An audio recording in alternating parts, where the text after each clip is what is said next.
All right, let's just jump right in. For the very first time in human history, many of us are looking at the real possibility of living to be 100. And no, this isn't science fiction anymore. This is our new reality. The thing is, our roadmap for life, it was designed for a journey that was about half as long. So today, we're going to explore a brand new map for this incredible longer life we've been given. I mean, really think about it like this. Humanity has been handed this incredible gift, an unbelievable amount of extra time on this planet.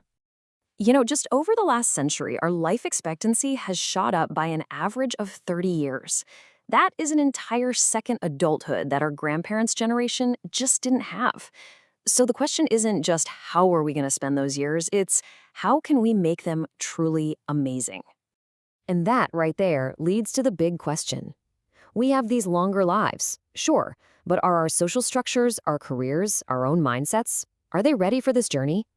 And right now, the honest answer is not really. See, the problem is we're trying to navigate this brand new, much longer terrain using a map that is completely, totally out of date. Let's take a quick look at that old model. For decades, life has been seen as this very linear, three-stage conveyor belt. You know the drill. You learn, then you earn, and then you retire. It's simple, it's predictable. But for a 100-year life, this model is way too rigid. It just doesn't work anymore. And this old model, it fuels a lot of economic fear, which often gets boiled down to this one metric, the old age dependency ratio. It basically frames older adults as a dependent burden on the younger working population. But here's the thing. As the National Academy of Medicine points out, this is a seriously flawed way of looking at the world. It just assumes that life screeches to a halt at 65, that all contributions just stop, and that dependency is a given. And you know what? That assumption is just plain wrong. So we need to completely flip the script.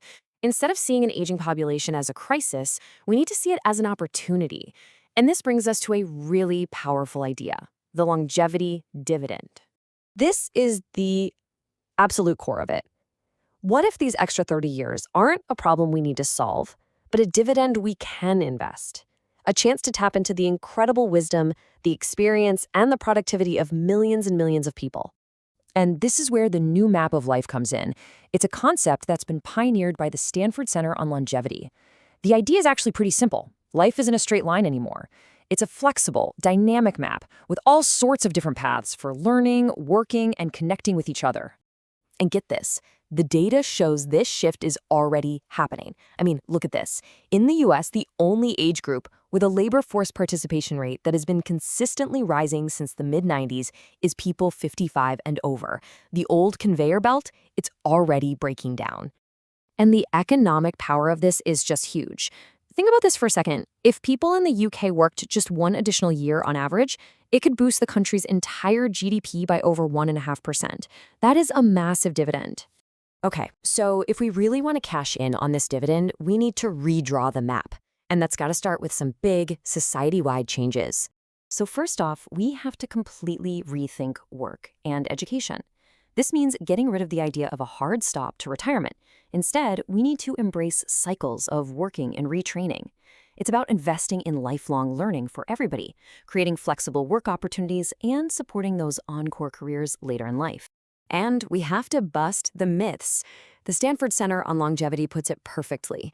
Those old stereotypes about older workers being less productive, they're just wrong. In fact, the evidence shows their experience, their judgment, and their mentoring skills are absolutely invaluable assets that can make the whole workplace better. But redrawing the map isn't just about what governments and companies should do. It's also about us. It's about how we as individuals choose to navigate our own longer lives. So what's our role in all this? This quote, it comes from the lead researcher of an incredible 85-year-long study at Harvard looking at adult life. And after decades and decades of data, their number one finding wasn't wealth or fame or career success. It was the quality of our relationships. Take the story of Natalie Orange.